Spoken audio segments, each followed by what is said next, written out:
Margaret's daughter hadn't visited in 3 months, but she still set her hair every Tuesday morning like clockwork.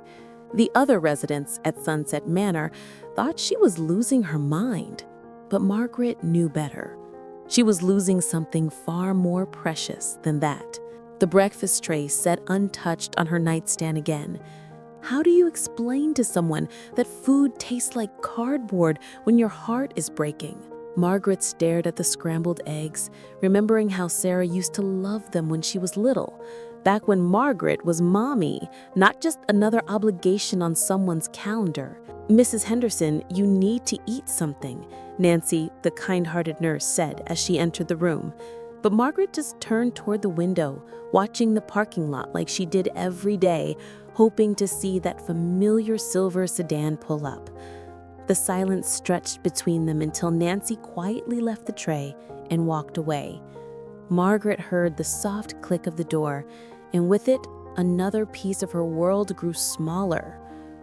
3 weeks earlier, Margaret had overheard 2 staff members talking in the hallway. "Poor thing," one had whispered. "Her daughter used to visit every week.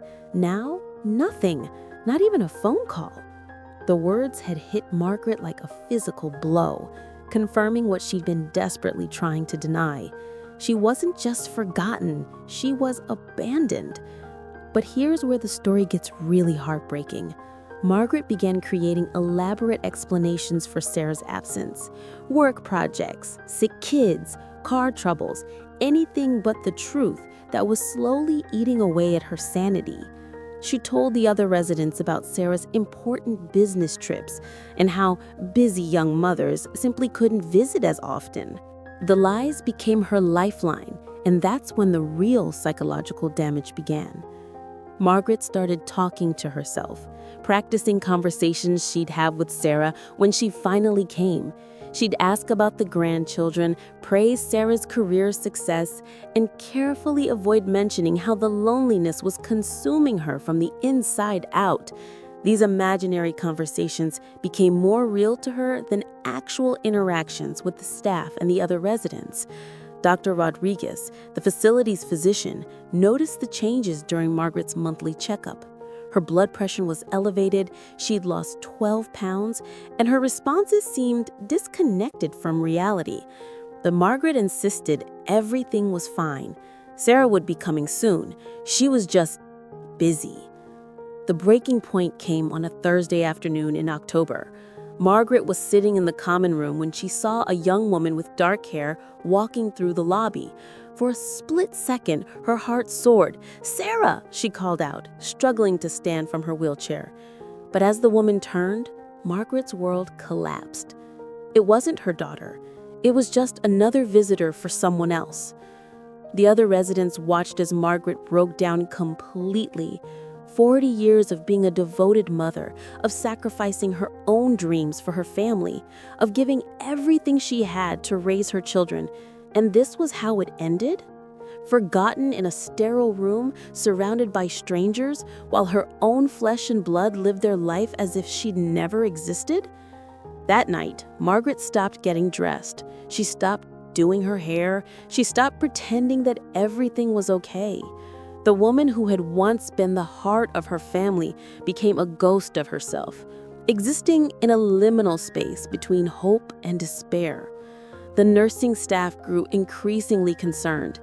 Margaret barely spoke, refused activities, and spent most of her time staring at nothing. She was exhibiting classic signs of what psychologists call complicated grief, a prolonged, intense form of mourning that occurs when someone loses something or someone central to their identity. But Margaret wasn't just grieving the loss of regular visits, she was grieving the loss of her role, her purpose, her sense of being valued and loved. She was experiencing what Dr. Emily Carter would later identify as ambiguous loss, mourning someone who is still alive but psychologically absent from your life. Margaret's story isn't unique, unfortunately. Thousands of elderly people in nursing homes across America experience this same abandonment. They become invisible to the families they devoted their lives to raising.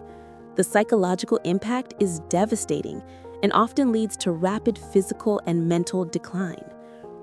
What makes Margaret's situation particularly tragic is that she began to internalize the abandonment as evidence of her own worthlessness. She started believing that maybe she deserved this isolation, that perhaps she'd been a bad mother, that her love hadn't been enough to earn her children's continued presence in her life. This is where the real danger lies.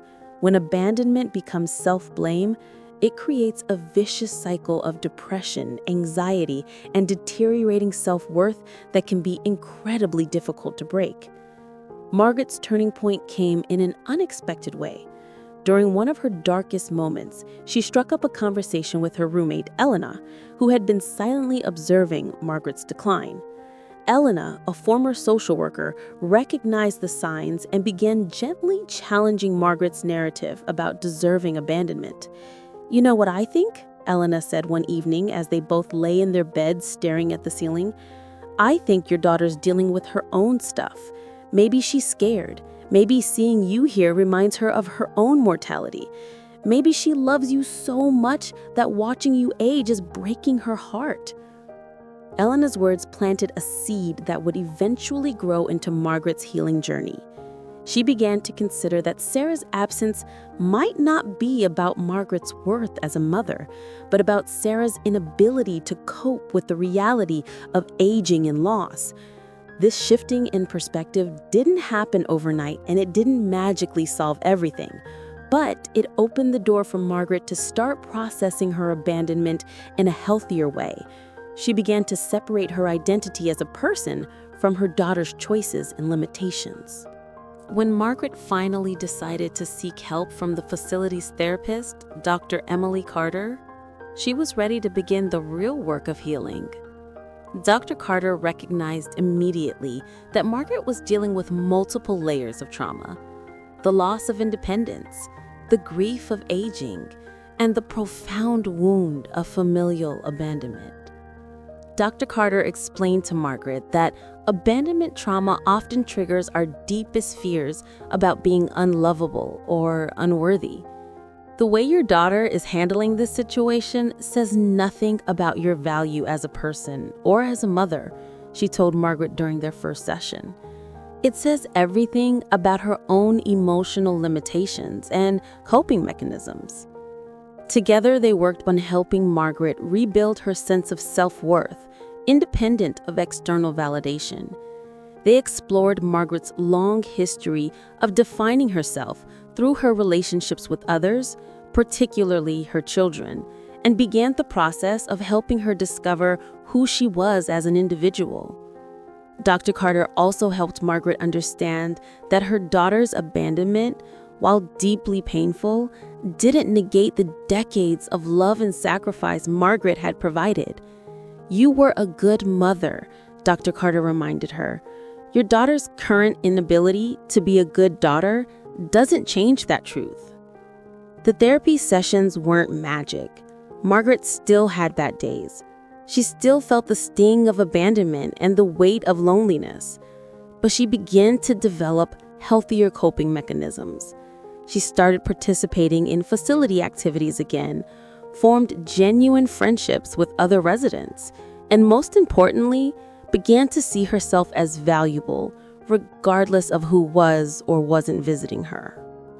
Margaret's story reminds us that abandonment in nursing homes is a widespread crisis that deserves our attention and compassion. It also shows us that even in our darkest moments, healing and growth are possible. Sometimes the family we create in unexpected places becomes more meaningful than the family we were born into. Today, Margaret still hopes Sarah will visit, but she no longer lives for that hope. She lives for herself, for the friendship she's built, for the small joys she finds in each day. And that, Dr. Carter would tell you, is the beginning of true healing.